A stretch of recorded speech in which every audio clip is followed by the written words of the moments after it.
আমার সাথে অনেক বড় বিশ্বাসঘাতকতা করেছে। আমার সমস্ত টাকা পয়সা আমার বোনের অ্যাকাউন্টে শিফট করেছিল। বিগত কয়েকদিন যাবৎ একটা নিউজ বারবার করে আমার মা বোন এস্টাবলিশ করার চেষ্টা করছে যে আমি জমি দখল করতে গেছি। আমার মা তো আসলে অনেক বড় একটা শব্দ, কিন্তু পৃথিবীতে সব মা মা না। ভালো মাও আছে, খারাপ মাও আছে।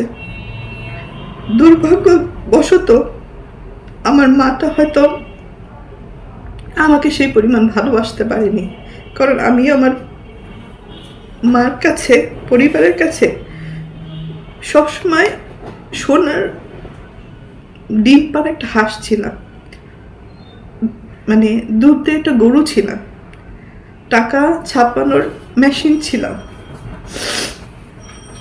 সন্তান হিসেবে কখনো ওই ভালোবাসাটা, ওই কেয়ারিংটা পাইনি।